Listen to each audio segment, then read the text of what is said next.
Welcome to Imprint, a podcast about creating a home and life you love. I'm Natalie Walton, an interior designer, stylist, and best-selling author focused on an holistic approach to homes.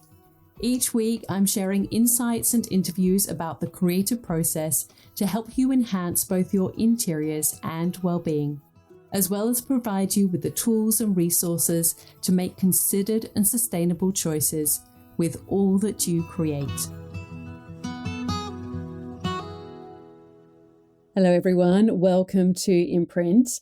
Well, I am looking forward to doing a deep dive with you today all about Substack, because this is a conversation that has been coming up a lot with friends, with fellow creatives, fellow business owners, people within Design and Grow, and I really wanted to break it down for you because it's something that I've been considering too. Should I move to Substack? Is it going to be worth my time? Is this just another tool out there that's just going to suck my time, or is it actually going to leverage my time? Is it going to amplify what I create? And what are the benefits? What are the pros? What are the cons?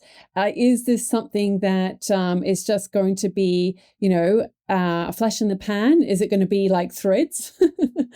Or is it actually going to be something that's going to stick around? So I'm going to share what I've learned from talking to people, from people who have got really successful Substacks, people who are starting out, and what maybe you might need to consider if this is something that you have been thinking about for a time.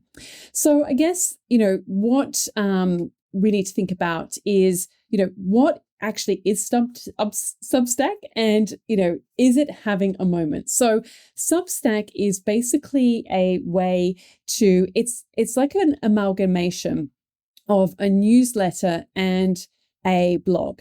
So typically in the past, somebody would have a newsletter, you might get people to subscribe to your newsletter, you would send it out to your audience, and only the people on your newsletter would get to see that newsletter. That content would essentially die. And people might then have links to a blog post within that newsletter, and then that content could live on. But the actual newsletter itself wouldn't live on. And so Substack has come along, and it has created a way for people to be able to sort of have that content live on. So that is it in a nutshell. And it is something that it's a way to also monetize your newsletter, which has been one of the kind of, I guess, the big features and benefits. So that is something to kind of keep in the back of your mind as we go through this. Now, it has experienced a huge amount of growth. So it's got now over 35 million active subscriptions and more than 3 million paying subscribers. And that's as of early 2025. And paid subscriptions on Substack have grown by over 50% year on year, with supposedly the top writers earning 6 and 7 figure incomes. But, just a word of warning there.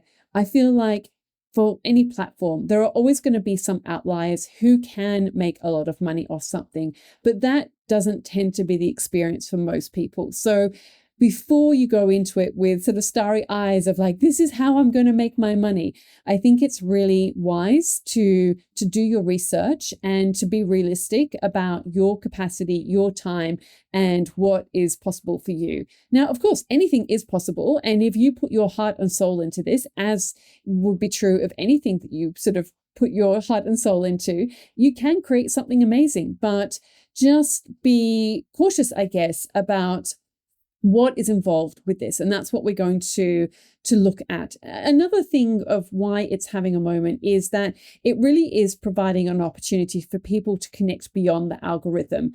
And it offers a way to, provide direct access to your audience versus Instagram. It's much more fleeting. Not everyone's seeing your posts.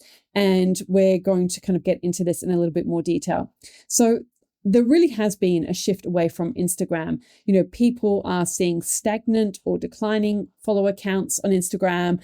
I mean, I haven't seen really anyone have that meteoric rise that was happening certainly 5 to 10 years ago even a couple of years ago. Some of those really big accounts, people in the interiors world, like say Athena Calderon, who, had a very rapid rise from about 100,000 subscribers to over 1 million. You're not really seeing those accounts grow at that same rate. The same with the likes of, say, Amber Lewis. I mean, they're still experiencing growth and creeping up there, but it's not that kind of meteoric rise. And I can't think of anyone that I follow who is experiencing that. Maybe I'm just not in the right, age bracket anymore. However, the stats back this up, and as engagement rates have dropped industry-wide, especially for small to medium accounts. So I looked into some stats and wanted to do a comparison of 2021, so that's 3 years ago, versus 2024/25, because obviously we're not in a full year at the moment. So basically, overall engagement has dropped. So in 2021, the overall engagement rate was 0.98 to 1.22%. I mean, it's still not huge, is it? And it was just generally higher across the board. And carousels and reels had stronger performance, and even single image posts had more reach. In 2022, it went down to 0.67. And in 2024/25, it's down to 0.4 to 0.5%. So it's dropping like a half a percentage point, which is actually huge. It's halved basically. And it is the lowest engagement levels in recent history. Even, reels, which were once performing as like the best performing content, are now hovering at 0.45 to 0.5. So engagement rates are down more than 50% since 2021 across most account types and post formats. Creators are seeing fewer likes, saves, and comments. I know that is true for me in general. There still can be outlier posts and other people I know who are on there who in the past have done really well. And so, part of this is there's just generally algorithm overload. There is, the algorithm is constantly prioritizing reels and paid content, obviously, because that's where it wants people to spend their time and their money. And so creators are having to compete with not just, people they follow, but trending content, paid promotions, viral videos. And so organic reach is, it's not getting that general reach as what it used to. I mean, obviously there's saturation of content. There's more than ever before.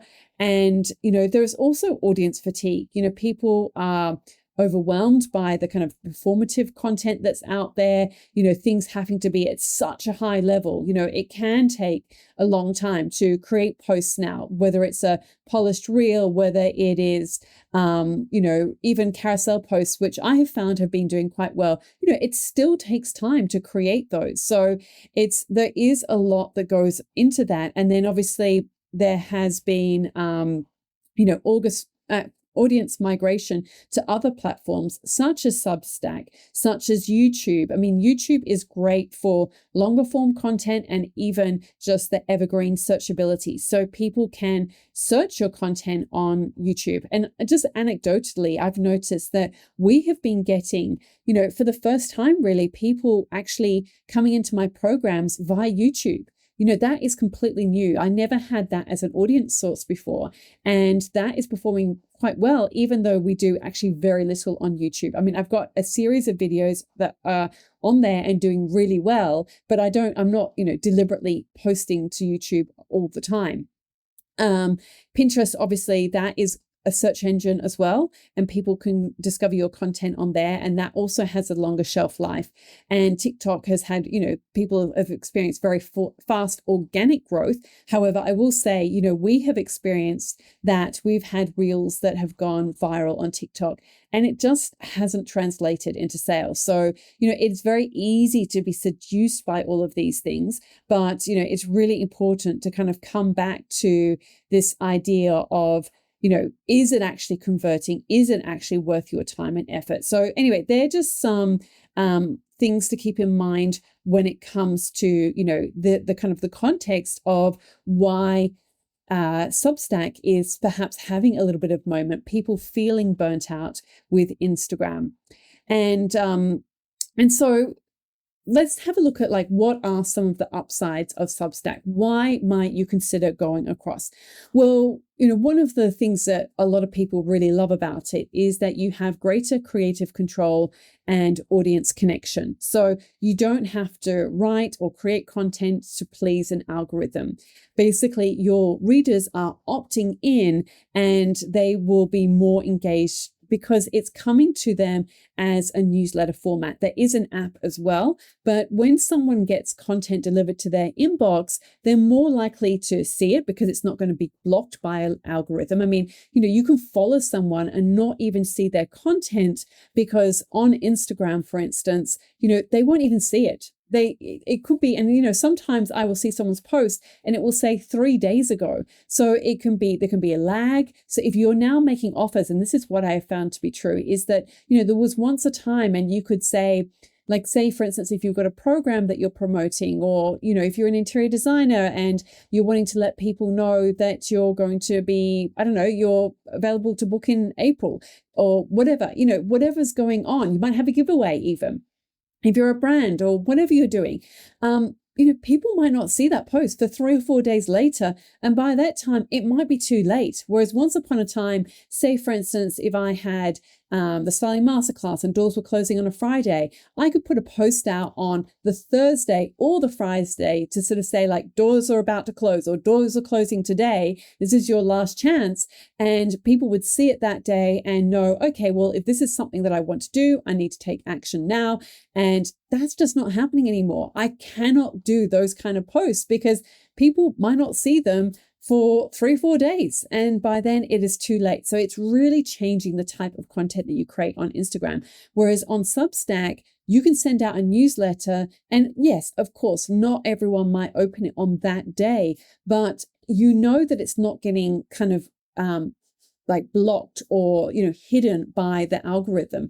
And so because of that, there is a greater chance that people are going to see it and then also open it. Because if somebody has actually opted in to get your Substack, to get your newsletter, generally speaking, open rates are much higher than, say, somebody just swiping on by via Instagram. So in that way, it is a really powerful tool.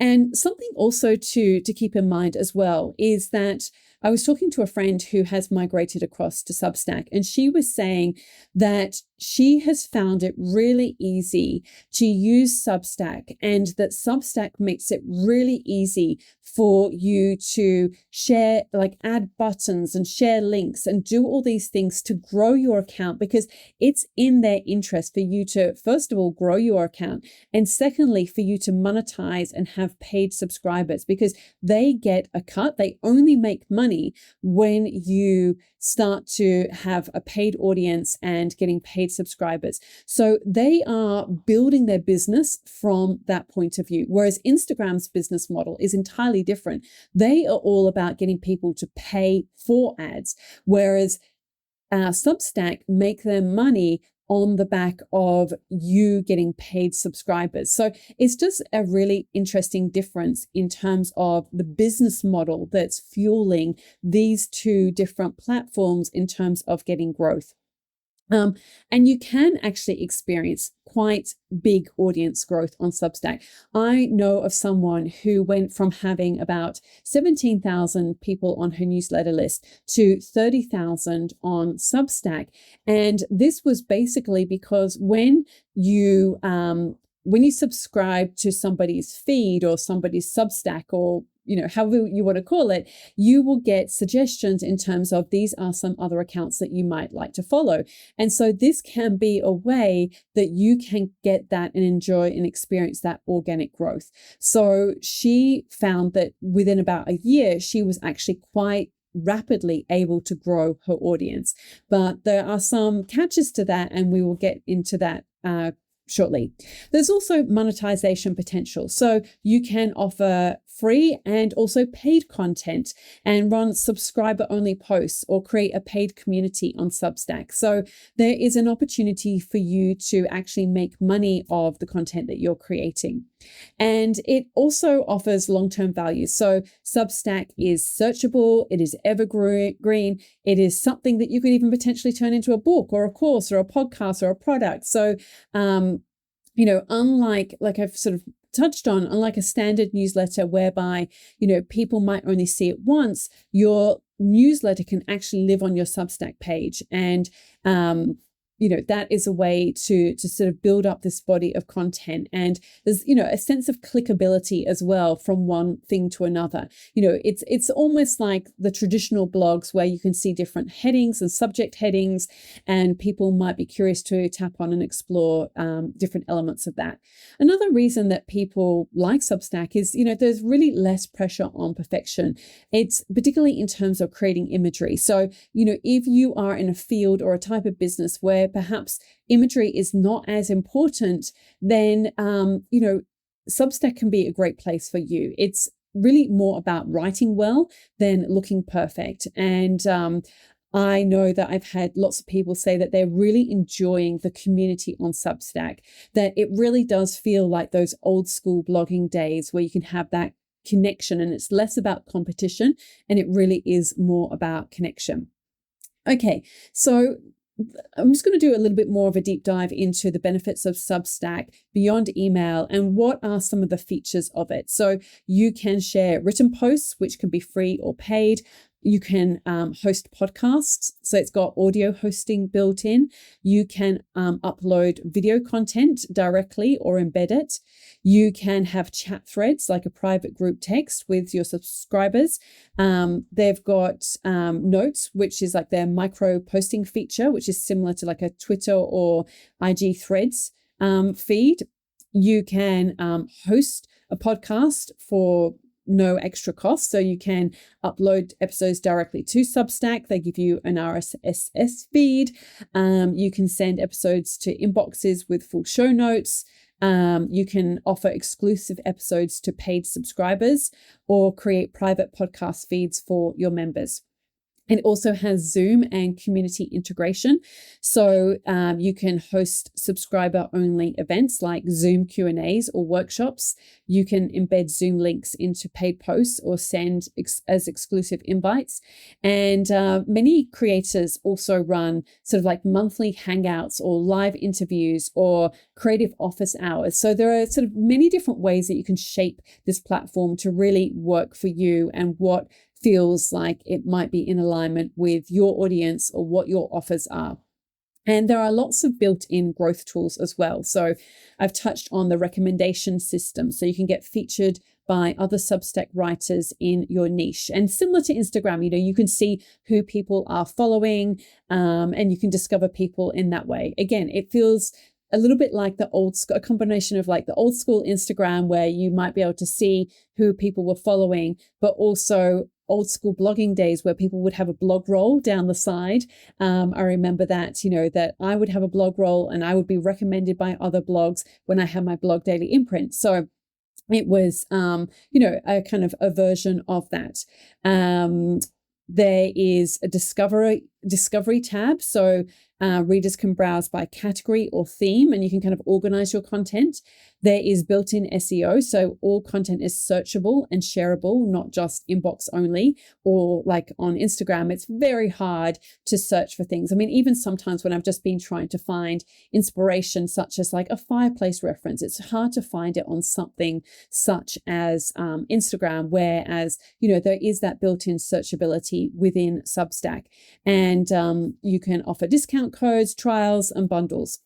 And I guess the fifth real big benefit is that you can own your list. So unlike Instagram or even platforms such as Patreon, which was sort of having a little bit of a moment, you can export your email list at any time. So you own your email list.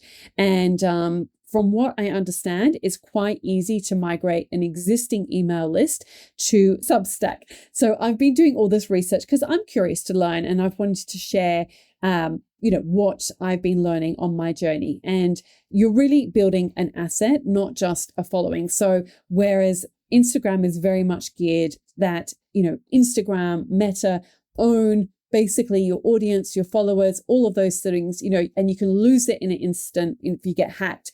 I mean, look, who knows? Maybe they might get a point where Substack could get hacked, but you do actually own your email list. So just as a tip for that, for any platform, really important to export your data at, regular intervals. So make sure you're doing that, whether that is, if you've got an email list on something like Kit, which is what I do at the moment, or even you can download and export your data from Instagram. I did that recently as well.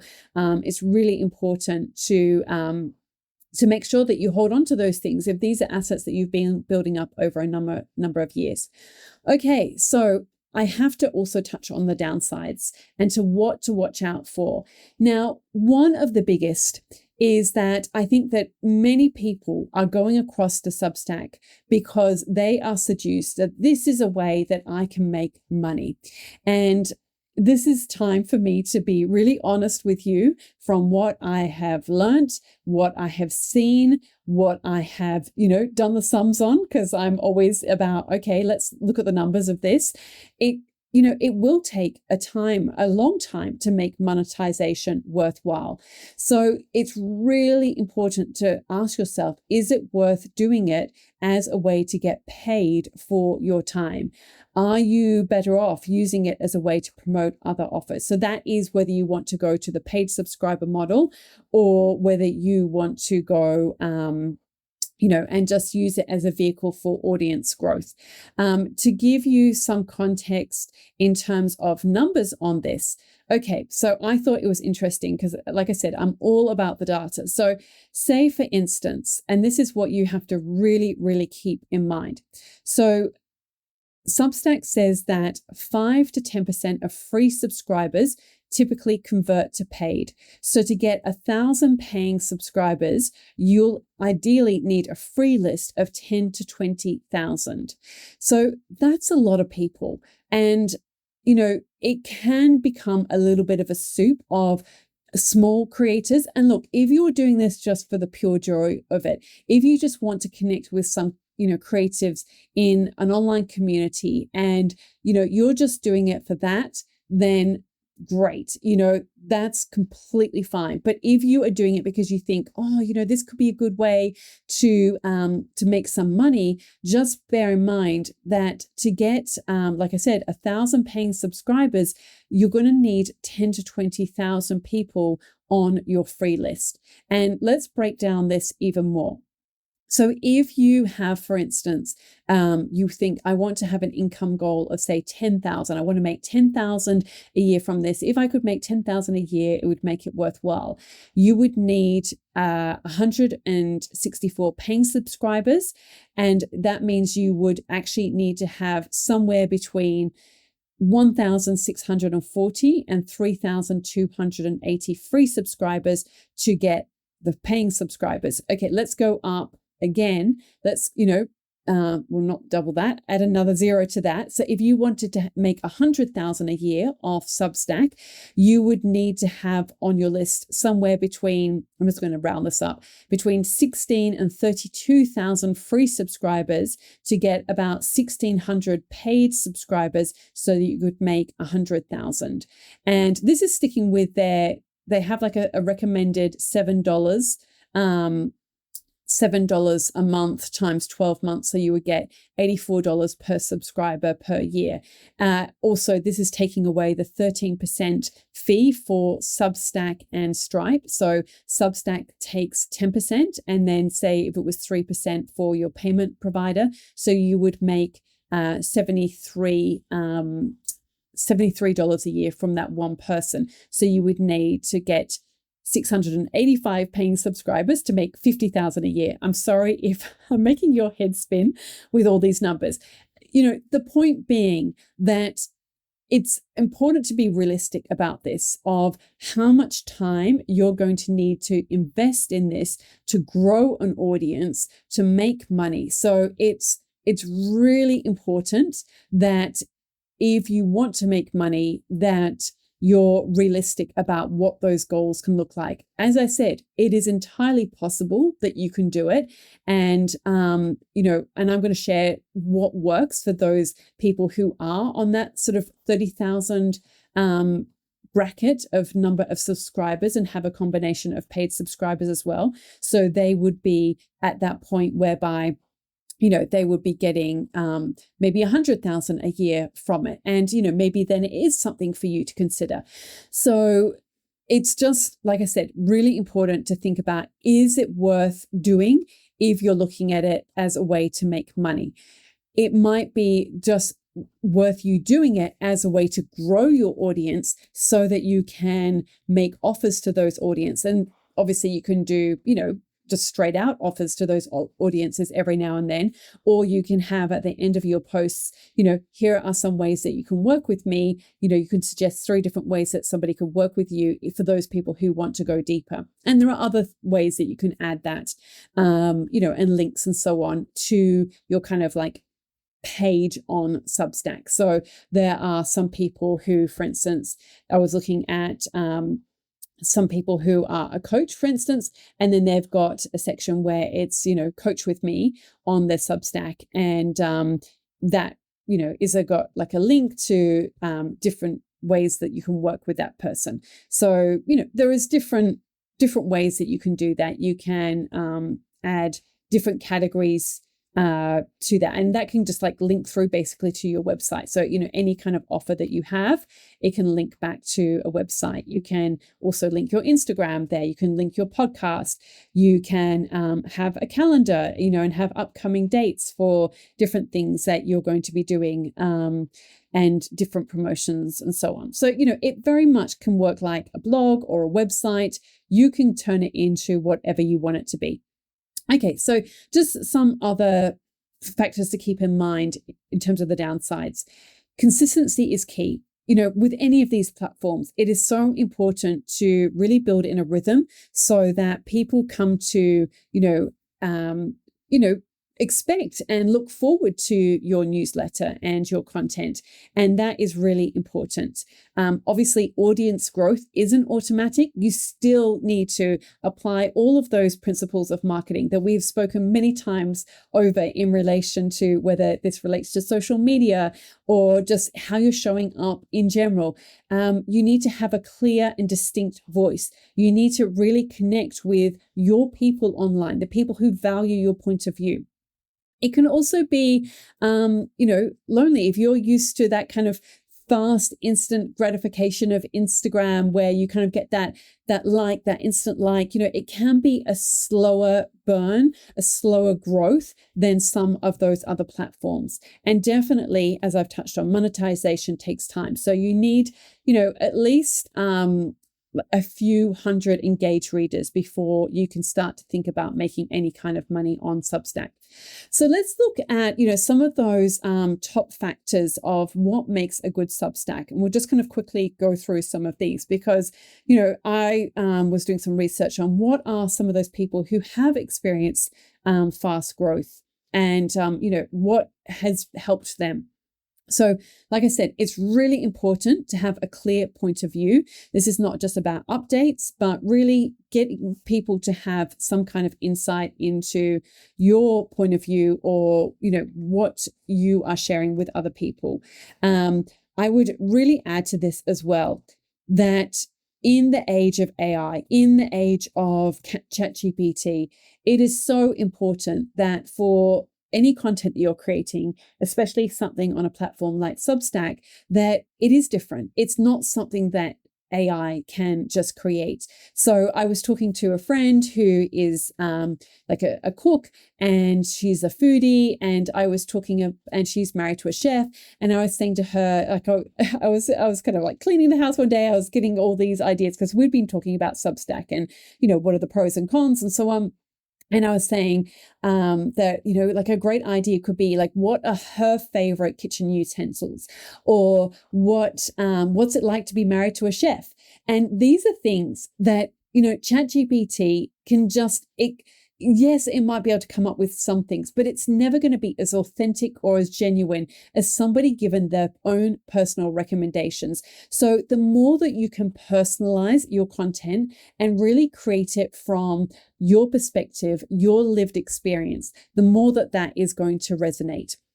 It's really important as well to have a consistent theme or lens. So, this kind of speaks to that idea of having some kind of niche, that people are going to that for ideas on how to live simply or how to embrace their creativity or, maybe the business of interiors or, like I said, food recipes and, the behind the scenes of that. Or if you're an artist and, in your studio, what that process looks like, or your creative process, if you're a writer or, sharing interviews, whatever. But really, having some kind of general guiding theme to that. Like I said, really having that personal tone so that, it's really not an EDM. So EDM, I think, is a bit of an Australian term, email direct, oh gosh, now marketing, email direct marketing, I think it stands for. We used to refer to that all the time within Imprint House, and now already that is slipping through my mind. But, those kind of like sales newsletters from brands, it's not that. It really is more of a thoughtful newsletter, a personal point of view. It's not corporate. You really want to be thinking about creating value for the reader. So what are, some maybe of your reflections or tools or ideas?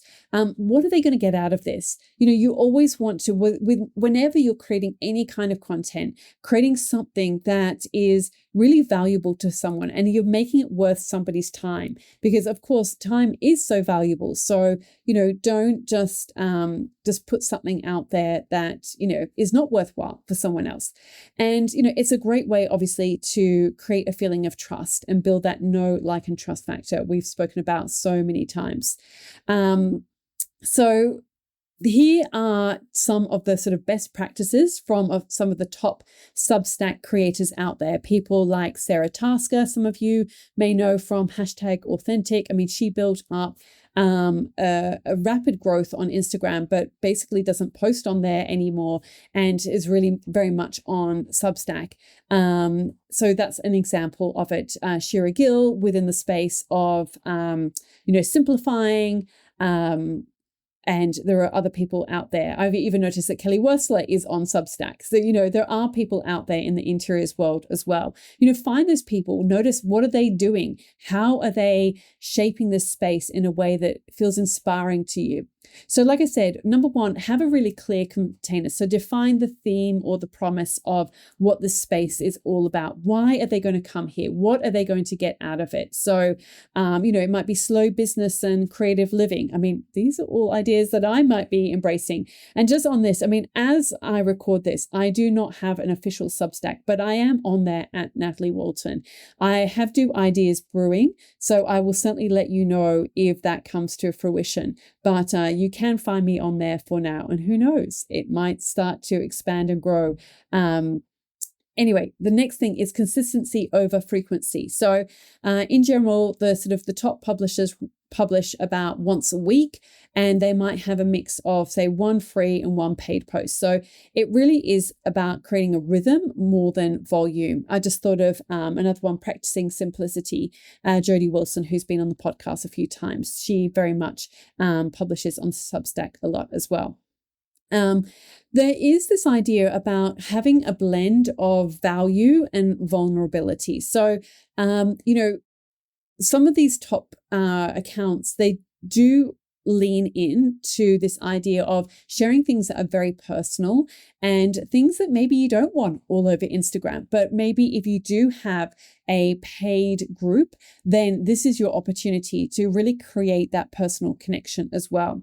They really use their free content generously. So they use that to grow their list and build trust. And the paid content is more of a deeper dive or some other element that is exclusive for paid subscribers.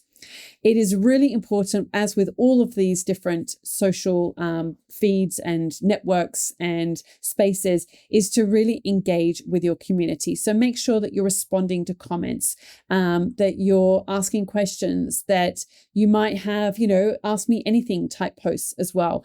And as always, really think of it as a long game. So many of these successful creators, they didn't have, they weren't monetizing it until say 6 or 12 months in, but they really built that trust first. And then when they did, their audience was very much ready to pay. Okay, this has definitely been a deep dive into Substack. I've just got a few more things for you to consider and questions for you to ask before you start. And I hope that you find these helpful. So questions for you to sort of really contemplate before you start a Substack. What do I really want to say? And am I saying it elsewhere? What kind of relationship do I want to build with my audience? Do I have something to say every week or maybe every month? Would I write this even if no one responded? Or is this really about engagement? And do I find this to be a creative outlet, a business tool, or both? And I think, setting that intention before you go into this is really important. What do you want to get out of this? What is your ultimate goal? Because I think when you're clear on that at the start, it will give you so much direction. And also, you won't feel despondent if you're just doing it for the fun of it. Then you're not going to worry about, well, I'm not growing. Well, you're not in it to grow. But if you are trying to grow, then obviously you're going to need to be more strategic with it as well. In terms of, just getting that growth, we've touched on, really creating content that you can't get anywhere else. So it's not just repurposing things that you can find on ChatGPT. Really sharing content that is personal and unique to you, really embracing your own voice. And I would also add to that, the same principles of good content creation that I have been using for more than 20 years, having my start as a journalist, is you've got to have a good hook in your headline. Your first sentence is what's going to determine whether people keep reading or not. Really make your content engaging. Okay, so here's just, a quick start guide. Start with free content, set a rhythm that suits your life. Don't overthink the tech. Your voice matters most. Promote it gently. You can ease into this, adding a link to your Instagram bio, maybe your email signature, and be consistent. It's not about being perfect. It's just about creating that consistent rhythm with what you create. So just wrapping up, in terms of, should you start a Substack? From my experience, what I would say to you is that if you are a creative, if you are a content creator, if you are someone who is wanting to grow an audience, it is certainly a new and exciting way to do that. If you are wanting to do it to make money, be careful about what the numbers are involved in that, because you can, just like many of these different platforms, end up feeling like you're a content creation machine rather than, doing your creative work, which might be writing, designing, painting, whatever that is for you. And to also, be aware that, as with any of these different types of platforms, it is so important that you put your unique voice out there and create content that people can't get anywhere else. Like I said, I am excited about the possibilities of it.